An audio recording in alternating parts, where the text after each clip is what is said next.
Hi, everyone. So my name's Emma Mercier-Jones. I am the Global Head of Commercial Excellence at Mulberry. I've been there for 9 years. So I look after customer care, training, retail ops, and clienteling. And the reason behind that is that we try and see that customer experience thread all the way through the stores and right through to customer care, almost an extension of retail, so that customer is receiving the same experience no matter what touch point they have in store. And over to you, Chandni. Hello. Whoa. Hello. Take two. Good afternoon, everyone. My name's Chandni, and I head up our member happiness team at Beauty Pie. I can see you smiling. It's a lovely title. So Beauty Pie is a membership beauty brand. If you've not heard of it, get online, beautypie.com. Skincare, makeup, founded by the amazing Mercier. And essentially my team do everything from social to community building, and then every other interaction you could possibly think of. Everything rolls into me when it comes to promotions, membership propositions, how is that going to land with our membership base, and almost being an advisory to the marketing team when they have their wonderful ideas in the case that things may not go in the way they might have hoped. So that's me in a nutshell, and looking forward to networking with you all later. Hello. Oh, my name's Emily. I'm head of change at Tyrwhitt, so the product might not be as interesting as perhaps Beauty Pie, but we do menswear. We did venture into women's wear at one point quite a long time ago. It didn't go so well, so we stick to what we know. I look after the change and technology roadmap in the contact centre, so look after all of the contact centre systems. Digital Genius is a system that I onboarded in the last year, so if you want to talk about Digital Genius at any point, please let me know. Also looking forward to networking with you all later on.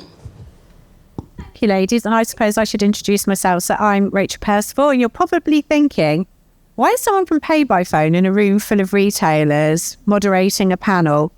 I'm an ex-old school retailer. I started my journey in the very late 80s, which pains me to say, on the shop floor for Gerald Ratner. I guess that probably 80% of you in this room don't know who Gerald Ratner is or the story, but for those that you do, you'll remember it well. For the others, Google it. It's a horror. And I built my career up from on the shop floor into back office operations, and then in latter years, probably the last 20 or so, into customer service, and is now what is CX and automation. It's lovely to have you here today. So I'm going to start directing questions at these lovely ladies, and thank you to those of you that submitted questions beforehand. It's very much appreciated. So Emily, I'm going to start with you. I have the mic. That's what I thought. So what do you feel are some of the unique strengths that women bring to leadership that contribute to creating a more productive and collaborative work environment? So for me, I think emotional intelligence is definitely a very feminine trait. Not saying that men are not emotionally intelligent at all, but I do think being aware of our emotions is something that is a really strong skill for us. So I think enabling open communication between yourself and your team, giving that kind of safe space to talk about it when things are hard, things are stressful, especially in customer services and tech. It's a very high stress environment. So acknowledging when you're having a hard day, acknowledging when you might get your period or something, like acknowledging those things that might be difficult outside of the workspace, it kind of makes it easier for you to kind of deal with the stresses of work. Ladies, do you have anything to add to that?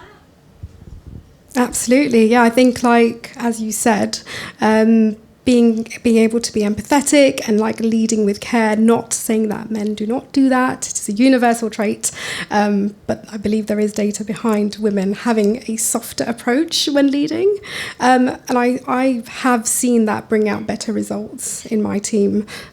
Pretty much surveyed them today in the office before I got here. So that is the data point.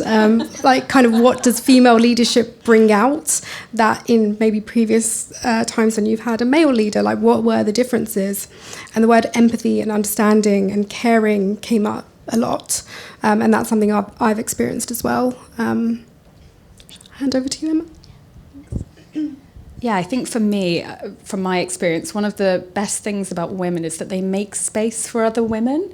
So when you're in a room, I often feel like women understand the introverts, the one that might have something to say but not feel quite confident. And often other women will facilitate those conversations and make sure that they have their moment to shine. And I think it's been something that's been so helpful to me over kind of all of my career, that you have these women that want to lift you up and help you and make space for you and don't feel threatened by you. And I think it's something really unique and wonderful that I've experienced from a female perspective anyway. Thank you, ladies. That's some incredible examples. I'm lucky enough to have experienced all of those myself over the last so many years. So with that in mind, empathy and collaboration, they are generally seen as feminine traits in leadership. How do you apply those qualities to drive innovation, especially in this current world with AI and CX? Should I go? Go for it. So I think, especially with the kind of the rise in AI quite rapidly in the past few years, it feels quite alien to people. It feels quite impersonal. It needs that human element, and I think that's where kind of a female energy and a female perspective really come in, because we're able to take something, and someone described especially AI as being like your intern. Like, they can have a first stab at it, they're never going to be the best at it. And actually, if you can take something like that and use it, but add the human element to it, especially where, from a perspective that we come from, where we always have that emotional intelligence and we're trying to kind of soften the edges of things, I think those two things in partnership actually make for a really powerful offer. And I think that's what we bring to it. Amazing, thank you. Chandni? Yeah, I think like when we look at how we use AI with our customer base, which is predominantly female, and our AI tooling is Digital Genius, forgot to mention in my intro, we looked at our human interaction CSAT and what resonated with the customer and what they liked. And a lot of that was the empathy and the personalization and the care. And now typically when you think of AI, you're like, well, it's a bot. It's not going to be able to bring that. But with the way it's moving forward now with generative AI and how you can almost give it a tonality, that's allowed my team to bring that softness and the touch that resonates with the customer. And that can be driven from males or females within the team. But I think knowing what the customer wants and how they want to be spoken to has allowed us to find that tonality with our bot, which is not too different from if one of our agents was to speak to the customer. So we've seen a huge benefit in that, and CSAT results for now the bots and the agents are on parity.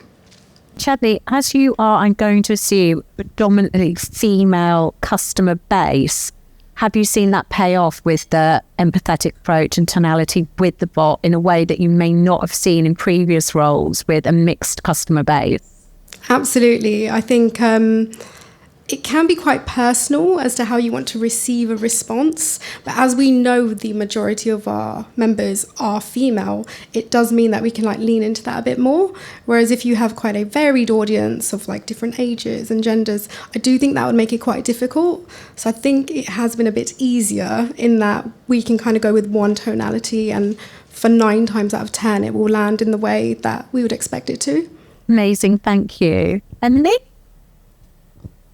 So for me, I echo everything that's been said already, but when I think about AI as a brand new tech landscape, obviously tech is seen traditionally as very male-dominated space, but I think AI is a massive game changer. It's not just tech, it's brand new. It's like the internet back at the beginning, brand new thing, and I think it's a really cool time where men, women, people alike can kind of be creative. They can kind of start paving the way. Everyone can be a trailblazer because there's kind of all to play for in this new space and new world.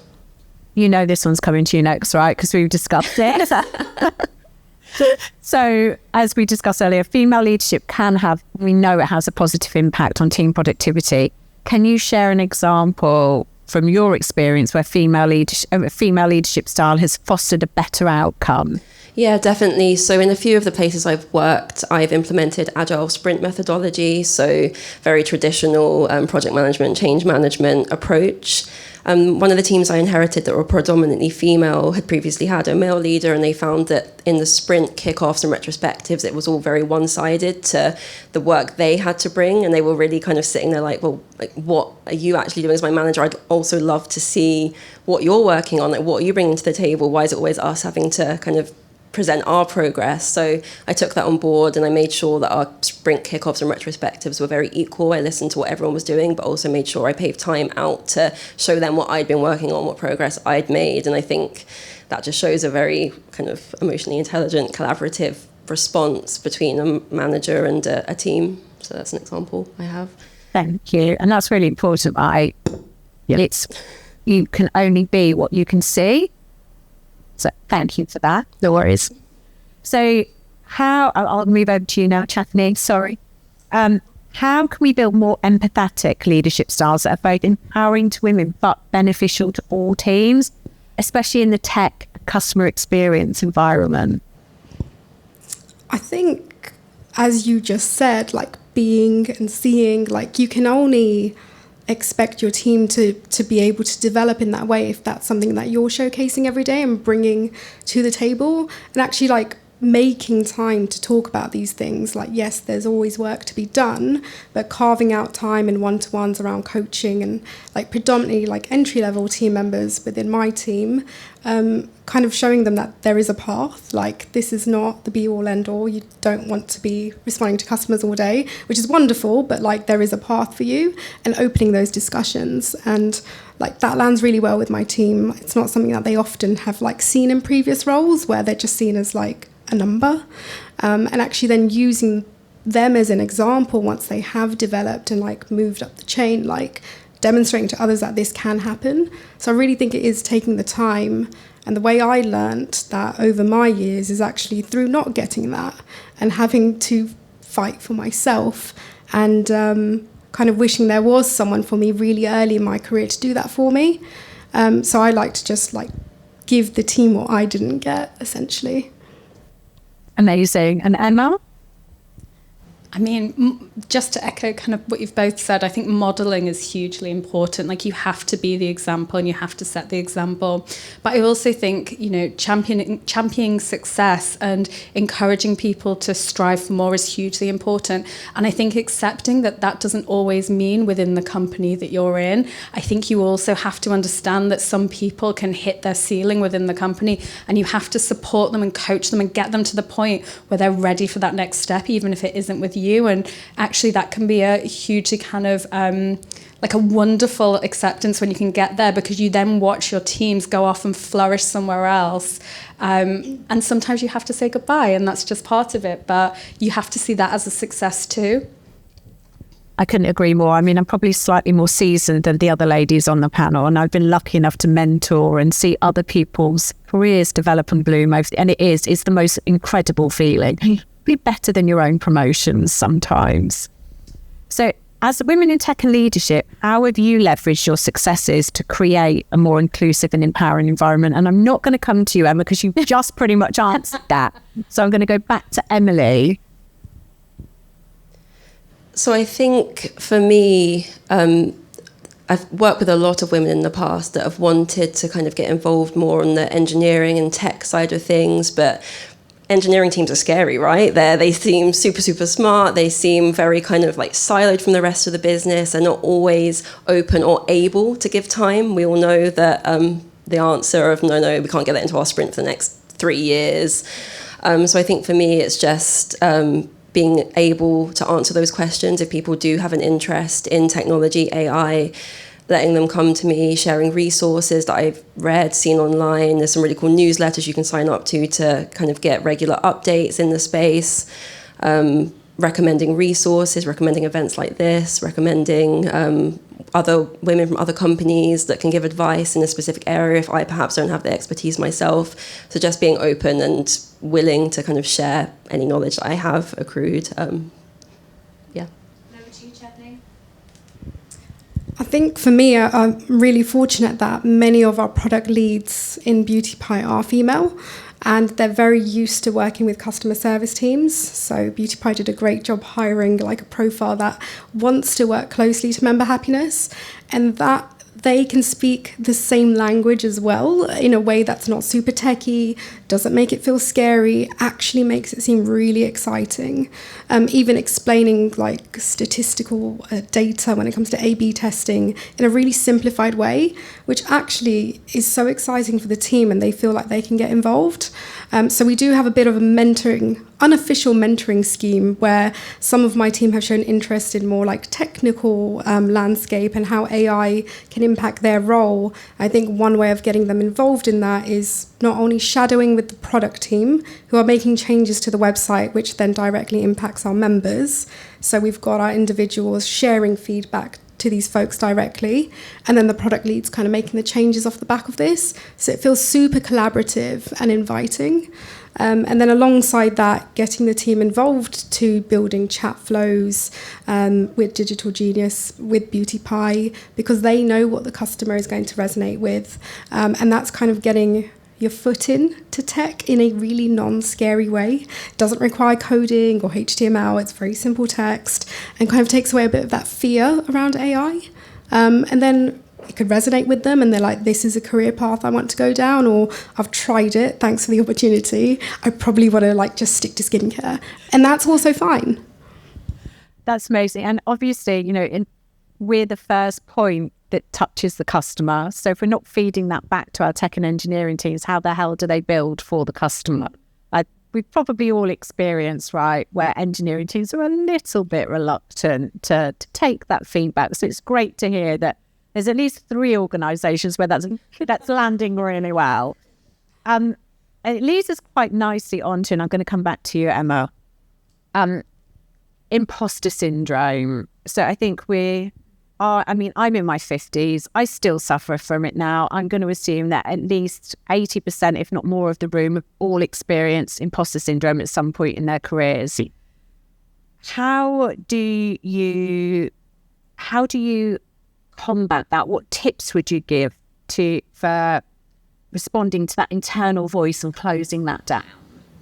I mean, well, first of all, yes, fully signed up member of the Imposter Club. My gosh.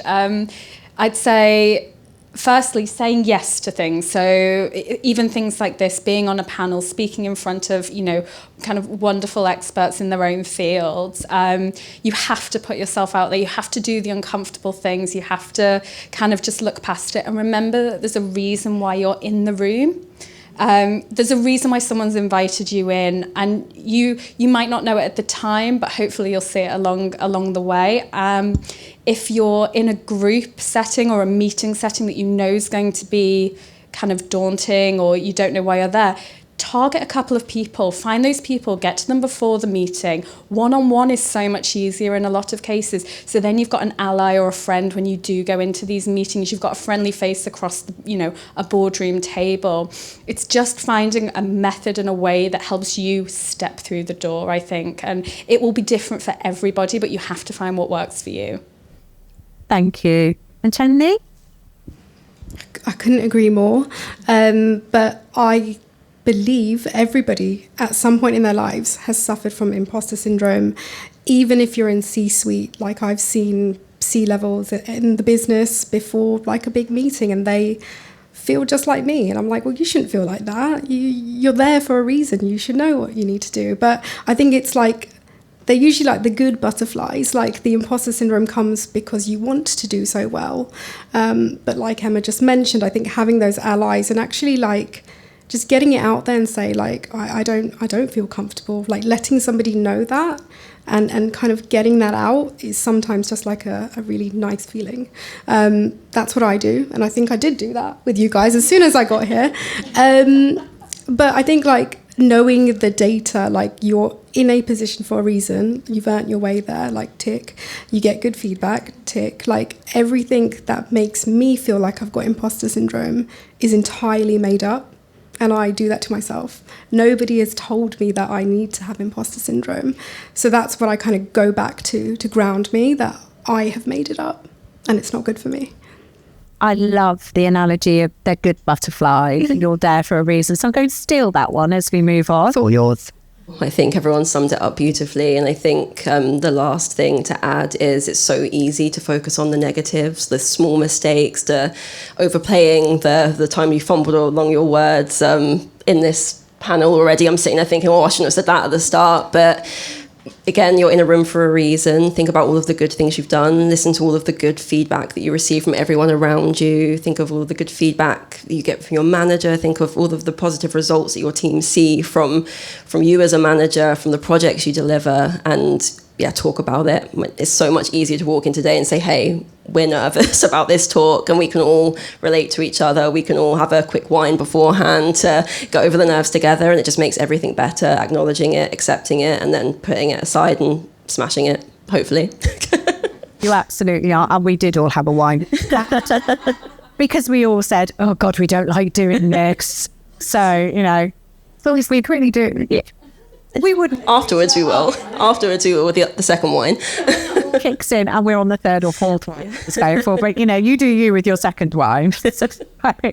Emily, as you've got the mic, I will fix again. No worries. So moving on to CX now, what would you say sets your CX apart from other brands? Really knowing our customer. As I mentioned earlier, Charles Tyrwhitt did venture into some other things in the past. Women's wear, kids wear did not work. So we know what our customer wants. We know what products work, and we know what the brand needs. And we just stick to what we are good at, and it really does work. So I think knowing your shit, really, and sticking to it. With a husband that buys way too many of your shirts, I have to agree. And Chandni?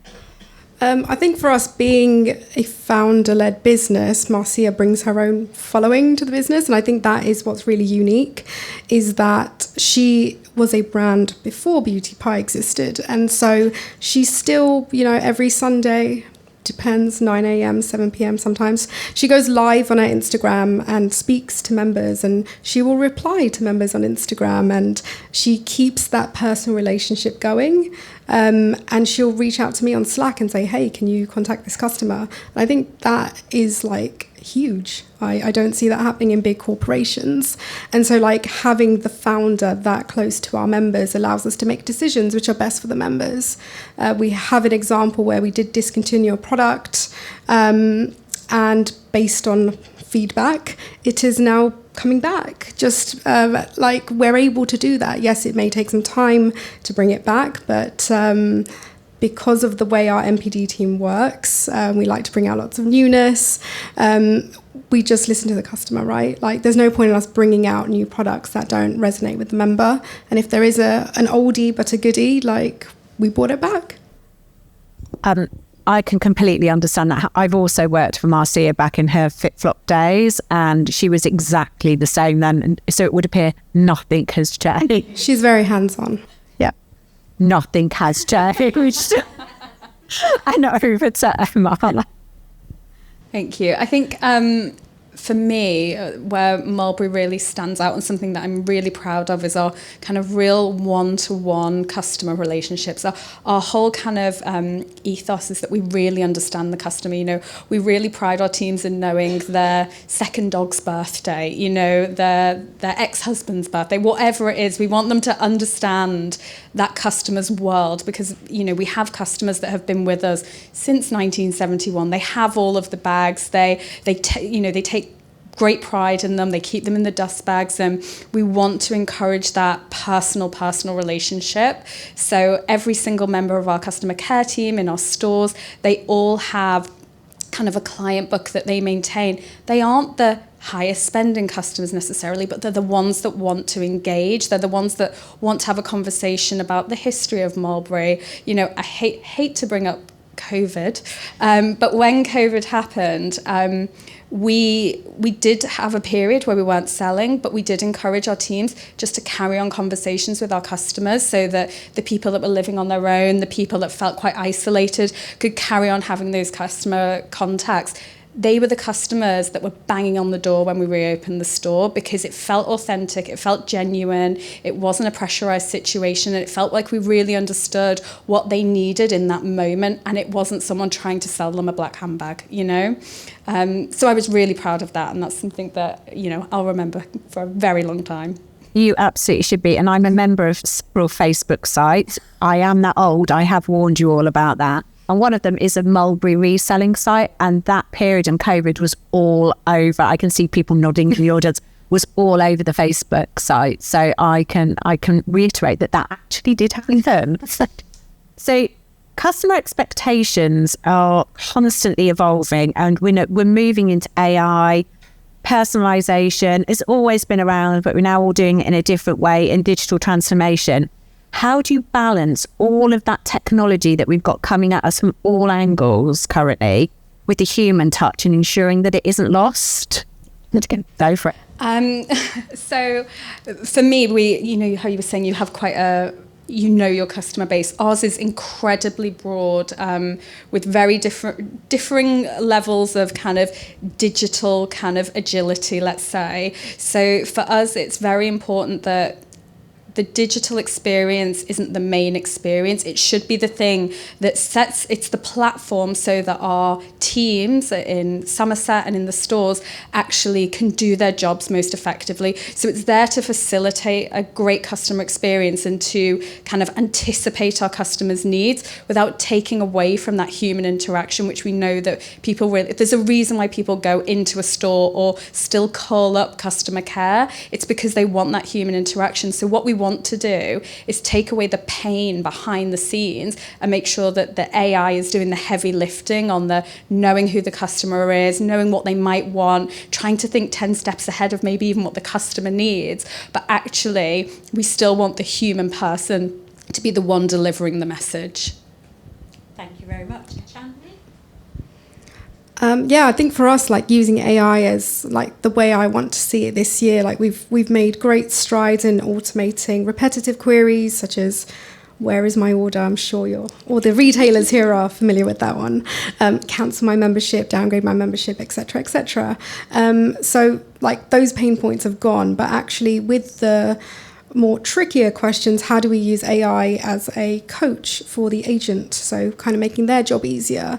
So a lot of the things that we've introduced is actually when a customer emails us with very little information is automating that first response, which an agent would have had to do to collect missing information, which is slowing them down. And that has helped with first-time resolution, average speed of handling, and actually just agent satisfaction as well, because then they're actually able to just get on with the action, which is great. And one of the things we are looking to do is also using the chatbot with our internal help centre so that the team can chat to the help centre and the bot can surface them information. So different steps on how to process various things.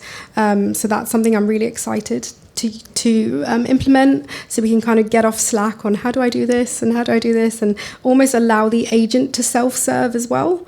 And we will be able to track what's happening in those conversations as well. So that'll be an exciting project to see where are we actually missing information, like what is our agent putting in and not getting the right output. So that should be quite exciting. We've never used it in a way like that. We should definitely chat afterwards. I'm trying to do that at the moment. Emily, I'm going to slightly change the question for you. So how instrumental is AI in your customer service function? And have you got any future plans to extend it? Yeah, so as I touched upon earlier, we onboarded Digital Genius almost a year ago now, coming up to our 2-year renewal. And we've seen some great results from it. We've got about 40% of our live chats being completely automated without human intervention, and a lot of the other contacts that do come through the chatbot will have had information gathered, like's been mentioned earlier, which makes it a lot more straightforward, quicker, more efficient for our agents to then handle the query. At the heart of that, we've always maintained that we'll only do it if our customers are satisfied. So we've kept a really close eye on our quality metrics, and our customer satisfaction is also really, really high in terms of a chatbot. I've worked with chatbots for 7 years now, and I've seen all of the classics where you get stuck in a loop and you're just there over and over and over again and saying, oh, I don't quite know that. Oh, I don't quite know that. The technology's changed, and we've made it so that if the bot says, I don't know, once, and then the customer asks another question, they go straight to a human. We don't want to have any blockers there, any kind of chance for the customer to get stuck in a loop and get frustrated. So we've seen that customers are generally very satisfied with the bot. Obviously, you do get the classic customer that sees it's a bot straight away and goes, I want to speak to a human, but you can set up words such as human, any kind of variations on that, and that will also trigger going to an agent straight away, so you can be a lot smarter with that. In terms of future plans, there's still loads of work to be done. At the moment, we've only integrated it with our knowledge base. I think we're definitely in the era of knowledge management. I would say if you don't have knowledge management as a key pillar of your CX strategy, you're going to struggle with implementing AI because it's rubbish in, rubbish out. You need to make sure that your knowledge base, your knowledge articles, they're all kind of foolproof. They've got all of the relevant information. They've got your brand, tone of voice. They've got everything that the agent, the customer, the bot needs to give a solid response, because if that's not clear, then there will be a chance for the bot to get confused and then fall over and give a rubbish response, really. So invest in your knowledge managers, invest in your tech, and you keep your CX strategy modern. And in the future, we also want to kind of work on some of the other DG features, such as image detection. You've got some cool advanced analytics features and things like that in the background. Yeah, there's a lot of cool stuff to be done. Great, thank you. And moving over to Chandni, you're quite mature in your journey with Digital Genius, right? So how did your agent population and your customer service teams feel about it? Did they feel threatened? Did they feel empowered? And if it was the former, how did you overcome that? They're actually quite excited. The use case that we brought it in for 3 years ago was around cancel membership or downgrade membership. At this point, we had acquired a lot of members in a free trial, and obviously a free trial then rolls onto a paid, which some people weren't ready for because they'd stocked up on so many goodies in their free trial. So at this point, it was a lot of noise on one particular use case. That was a very clicky job, as my team like to call it. Sometimes clicky jobs are nice for a bit of a brain break, but this was relentless. So this was the use case to actually just like get these customers cancelled, and then the team could focus on other areas. And so them knowing this wasn't an enriching interaction actually like gave them a lot of peace. And we also demonstrated like what else they could be doing. So the opportunities to sell through product reviews, giving different recommendations, interacting with our community on social, and actually allowed them to be a part of building what our DG plan would look like. And then coming to us with suggestions like, hey, can we change this wording? Could we do this? And when you make it a collaborative effort and they feel involved, I've seen huge successes in that, because there's no fear around like secrecies or like what will I do now? I won't have anything to do, but actually paving a career path for them and demonstrating that can happen. So would you say they now see it as a tool for good rather than this is going to take my job? Absolutely. Like they definitely see, like we've named our bot, her name is Benita. So she has a persona. She's part of the team. She's on the scorecard. So yeah, they absolutely see Benita as a team member, and yeah, they love her. I love the fact you're giving her a female name. Obviously. And Emma, how about you with your teams? Well, I think if AI is the kind of the standard, we're probably still on an abacus. We are so kind of at the starting line of our kind of AI journey from a customer care perspective. We are, I would say, we're in kind of very, very early conversations with Digital Genius, but we have so much opportunity. I think, as a testament to the team, they do a wonderful job with what they have, but the unlock that you both talk about when you add in AI is huge for us, because like I said, you can then get on with doing the day job and the things that they're really great at. Where we have used AI kind of outside of from customer interactions is we've started using it for translating our training documents. So we have a global team, and actually being able to very quickly translate documents about our new launches and things and get them out to those kind of global representatives in a language that they're going to understand, in a tone that they'll understand, which used to be a huge issue with translation tools, has created a level of accessibility to our content that we haven't had before. So whilst we're not quite there from a contact centre perspective, we are trying to kind of dabble with it in other ways to make sure that our teams are fully up to speed on what our customers need to know. That sounds like a good plan. You've got to start somewhere, right? So I'm going to stick with you. Yes. And then we'll pass the mic back down the row again. What advice would you give to women just starting out in their careers in tech or AI or CX, and how to position themselves to succeed? Big question.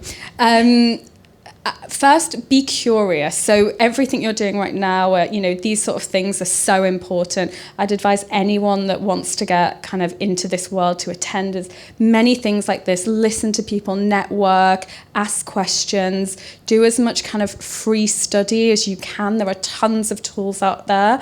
A lot of the way that I became literate in tech was through self-learning. It was through YouTube. It was through Googling, it was trying to find the answers to things.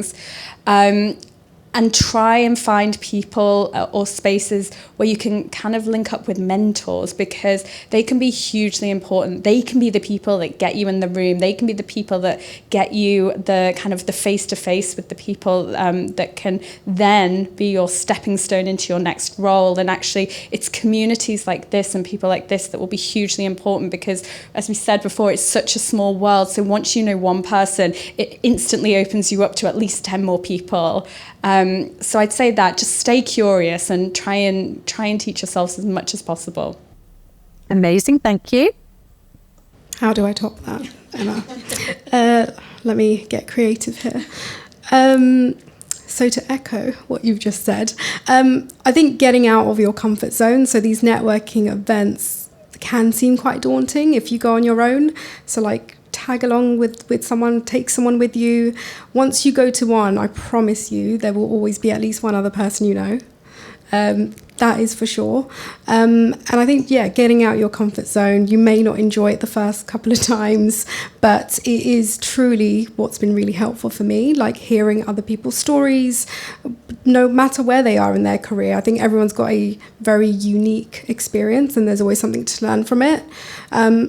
It can be tiring because it is an extension of your job, but it is your self-development as well. So making sure you're making time for that self-development, whether it's within your working hours or afterwards, I think that will be key. LinkedIn is great for those of you who want to stay digital, but it will never kind of replicate this. And maybe starting off at smaller conferences, because some larger ones can be quite overwhelming as well. And then mentors within the business, utilising who you have at your fingertips. I think this is an assumption. I think anyone would be flattered if they were asked to be a mentor, and whether that's in a career path you want to get into or something you're already in and you want to network with someone a few levels above. The worst they can say is no, and that's okay because you've tried. But I don't think they would. It'd be really disappointing if they did.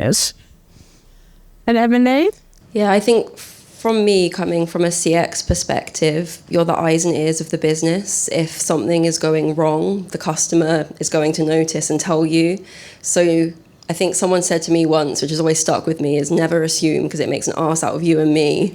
And if you think, oh, don't worry, someone else has probably thought of that, it's very likely they actually haven't, and you should be the one to point that out. If a process isn't working, raise it, say, why do I have to do something that's 100 clicks long when it could just be 5 if you've got a better way to do it? So that's how I got into process and change in tech, was just by being that really kind of persistent person as a CX agent, saying, I don't want to do these really long-winded processes, I don't want to use all these rubbish systems, that there's so much better out there. So I just kind of stayed persistent, kept raising that. Eventually rung myself a process job because I like she won't shut up unless we give her something process related. And then they realised that as a good problem solver, you can probably solve that problem there and that problem there and that problem there. And then you get a lot of experience in lots of different areas, and some will interest you and some won't. But I'd say just keep raising things as and when you see them, and eventually you will get noticed, even if it takes a couple of years of banging on about something. People do like change eventually. It just takes a while to get them on board sometimes. I love the banging on. Yeah. So sticking with you, Emily, if you could advise on one thing for a brand to focus on to improve their CX, what would it be? You're going to guess, but it's AI. I do think that we're in a really pivotal time, and if you don't keep up with the modern developments in technology, you are going to be left behind. It just unlocks so much time capacity within your teams, which can really be focused elsewhere. So knowledge management, AI are the two big areas. I think that if companies aren't focusing on those and aren't kind of finding ways to make their team more efficient, then they will struggle. And I think along with that is making sure your existing core systems are optimized and available to integrate. And one of the issues that we're having at the moment is our core systems. CT's been around since the 80s, so you can imagine a lot of our core systems are quite old. So it's great having this new technology, but if your core systems can't talk to it, then you're going to struggle getting those efficiency gains. So modernizing where you can, it's the time to do it. Over to you. I agree. AI, like we've just launched an AI council within the business. So we have a representative from every department. Everyone's using AI in different ways within the business. And so actually bringing everyone together and what systems we're using and what use cases and how can we actually overlap. That's been really helpful. Asana's been one of them. It's a project management tool, but there's various others, like just looking into how we can become more efficient. As Emily said, like we're not looking to change anyone's roles or kind of reduce the headcount. It's how do we just get faster, powerful, and rely on AI to take away repetitive queries. And then pivoting away from AI, I think like culture is a big one as well. But also like how you perceive AI. I think you really need to think of it in a positive way, and that's a cultural shift. So being like a tech business, I think like that's been a no-brainer for us. But I can imagine some like companies that have been around since the 80s, there may be some people who are resistant to AI, right? Because processes that were developed a while ago, like if it ain't broke, why fix it? So it is almost like challenging yes, it works fine, but how do we get it to be even better?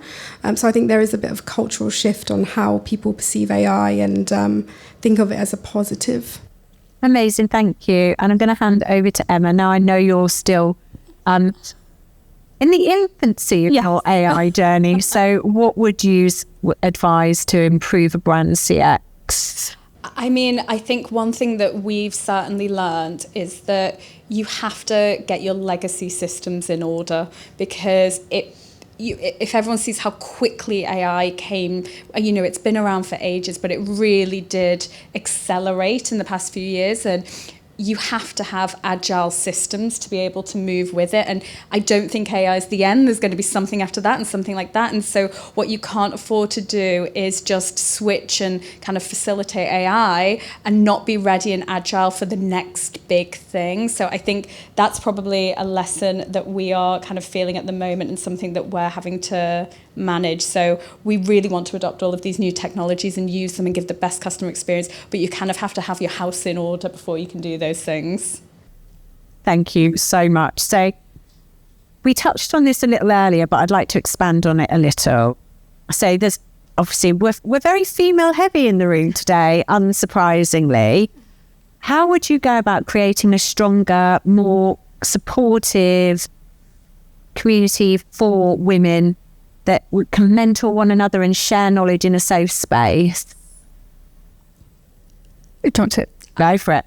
I think it starts with one other person. You just have to find that kindred spirit, whether it is, in your office, whether it's in your network, whether it's in LinkedIn. You know, I often get people just reaching out and I'm like, oh, that's so good. It's so bold. And I wish I was that person. But you can connect with me. And it only takes one. So your community is built once you've got one, and then you evolve it, because once you see a couple of people talking passionately, you go to a couple of events, you pick up another person, and these things just have a wonderful way of growing and developing. And before you know it, you've got this wonderful community of people that you can reach to with different skills. But it just starts with one person. So if you can be brave enough and kind of confident enough to reach out to that one person that you admire or that you think you've got something in common with, that can be the start of something really wonderful. I love that. Just one person. How do I follow from that?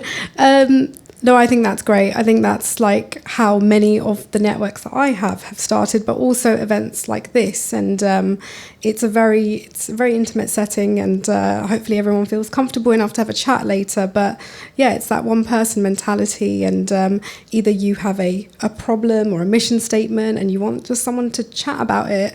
And I think we all have very similar experiences, and it's funny when you come out of the workspace and come to these areas, you realise people have a lot more in common than you think. And when you talk about legacy systems and so forth, like, I'm sure there's a lot of people that can relate. And it is sometimes just nice having that like sounding board who isn't within your business, that you can almost have a bit of a therapy session with. And it's like, it's okay, we're on the same path, like, but what ideas do you have? Like, what are you doing? And like sharing those ideas in a space where it feels safe. No decisions to be made, but just kind of sharing ideas out. I think that's really nice. Thank you. And Emily? Yeah, I don't really know if I've got much more to add. You both smashed that question. I'll just say, for me, outside of work, I also joined a netball club a few years ago, and I've really, really loved having that time outside of work at the weekends to kind of work as a team with women that have got nothing to do with CX and tech and men's shirts and all that kind of stuff. And what you do find is, if we do talk about our jobs, everyone in any industry, even if they're not working, like even just as a mother or as someone that's taken some time out, are all experiencing the same issues, the same stresses, the same things that happen in everyday life. So just talking to other women and being in situations where you can support other women, win together, lose together, have a laugh together, has really kind of added a lot to my life in the last couple of years. And netball's a great sport. It's now on Sky Sports for the first time this year. Women are being paid equally, so that's fabulous as well. But yeah, my netball club is recruiting if anyone wants to join. So shameless plug, but... We don't like the fact that you're looking at me, knowing that my office is quite close. I do play in Hatfield sometimes as well. I'm going to pull the I'm too old and my knees hurt too much card. But thank you for that. That was incredible. I'm not going to go back over the questions that I've got left on these cards because they're quite repetitive, and I can see Frances heading over. She's like, what is she doing? We didn't agree this. So I think it'd be great now to throw some questions out to the audience. So have you guys got anything that you would like to ask our incredible panelists? Yeah, thank you so much. Thank you to our panelists. That was wonderful. Yeah, I know you all submitted questions in advance, and hopefully we covered a lot of that ground. But if there's anything else, any other burning questions that you have, let me know, raise your hand, and I can come around with the microphone. But thank you. Can you introduce me? The mic and the close, but I'll try. I'll use the mic. We are quite into AI at the moment, and you talk about knowledge managers. We don't have one yet, but it is in our roadmap. Have you got any tips or advice of how to find a knowledge manager, and what do you expect them to do? So for me personally, I would say the best knowledge manager, you probably already have them within your team. It's someone that knows the CX inside out, that knows your FAQs, your knowledge bases inside out, and it's someone that has a keen eye for improvement. So what you want to do is kind of go through all of your resources. It can be quite a lengthy job, checking all of those FAQs, checking your website, making sure the information's up to date, and then set yourself up a governance process. Checklist, make sure all of that is kind of documented somewhere. I'm sure there's a tool that can do that now more than a spreadsheet, but make sure you've got everything documented, and then have a time frame that you're going to check that document, because what that document will become if you implement AI is the source of truth, and that is what the AI will be reading to respond to the customers. And you'll want someone regularly checking that, because I know that what happens is you usually just FAQ, process change, add, but you need to start documenting it and keeping on top of that more regularly. But yeah. How does your business feedback? Because obviously the website team, and they're always changing stuff, and often in CX hear the last to know about it, and then they go, AI's got it wrong. And I'm like, actually, AI hasn't got it wrong. You tell us that it can change. How do you stop that? So we don't actually have Digital Genius scraping our website. We have it scraping just our FAQs, which are owned by our knowledge manager that sits within the contact center. So we own all of the information that's on our customer-facing FAQs and our internal FAQs. Do have the same issue sometimes with kind of the web team making a change that might not have quite fed through, but that comes with the governance. So you'll probably want someone to be checking any key pages you know customers are looking at, any key pages your team rely on, and checking those at regular intervals as well. And also it goes back to the persistence, the banging on. Like, if the changes keep happening, you've got to kind of say, like, this is the impact it has, it's caused this much of a problem, and you need to get better, do better, tell us next time. But it happens everywhere with all teams. I think communication is always a difficult one to manage between different departments. I will add to that since I have the mic. I agree with you. Actually, that person is probably in your team. And so this could be like a really great opportunity to carve out a role for somebody. I think someone who's really detail oriented, process driven, like, it's really important, because I think it's like a step process that you have to do again and again and again. So somebody who probably likes creativity and freedom of that, probably not one for them. But yeah, I also have someone within my team who has kind of started as an agent, but has always been the loudest to point out, well, this is wrong, this is outdated. And actually, you want those people to be in it, because they are the ones paying attention, particularly when a customer points it out and they shout the loudest. But it is important to kind of review your FAQs, particularly if that's where the AI is scraping information from, because it will give incorrect information. Otherwise, it can only be as good as you get it. And in terms of working with other departments, like, for example, we work very close with our operations team. So if SLAs are going to change, if carriers are going to change, we own that change. So they will inform us, but we take the ownership of updating that information, because we have found it doesn't work any other way, honestly. I can't echo that enough. You will have an absolute superstar hidden somewhere in your team that knows this stuff inside out and backwards. You just need to identify that person and then foster that through to a natural conclusion, and really embed that person as well in all of your change management. Thank you. Any other questions from the audience? One more. But I was going to say, I can't believe in a room full of women we're all this quiet. We've got one more. Can you introduce yourself, please? Yeah, of course. I'm Emily from Astrid and Me. We have a UK-based team currently, but we're going through big international expansion this year and next year, which is very exciting. Have you been through that? Did you rely on AI? Did you outsource? How have you dealt with different markets and tone of voices? I actually studied languages at university, so I was using Google Translate back in the day, and I can say that the technology has come so far since then, and I am glad I'm not a translator, because the technology is just fab. So we launched Digital Genius in our German market a few weeks ago, and that's by using our German FAQs, German knowledge base, and the technology is top. I think it really can be trusted to kind of read, and even if your knowledge base isn't available in those languages, it can read that and translate it and still provide that information to the customer. So I think AI can definitely be used to support that.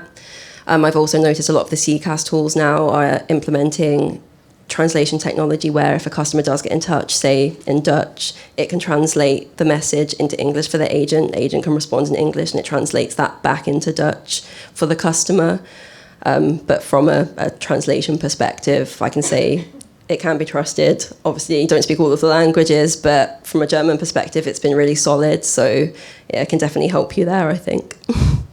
I think as well, when your kind of known origin is kind of the UK, there is a certain kind of understanding and acceptance when kind of especially European customers reach out. So we manage all of our European queries through our UK team, and I would say they're very excited to talk to people in the UK, but I think until you have kind of a scale in Europe, there's often not that need to kind of outsource, because you'll find that especially in the first few months or years, those inquiries will probably be on the lower side, so it can be handled. It's only when it starts to really accelerate that you might want to see how you handle that. But we've always found and this is why AI will be so wonderful, but there is a lot more effort involved in training an outsourced team, especially if you have an in-house team as well. So we'd rather kind of invest in, and this is why we use like translation tools and things, but in that UK team, and allow them to kind of facilitate the global network rather than kind of outsource it. And you lose that little bit of control over that experience then. So we've tended to opt to keep it in-house.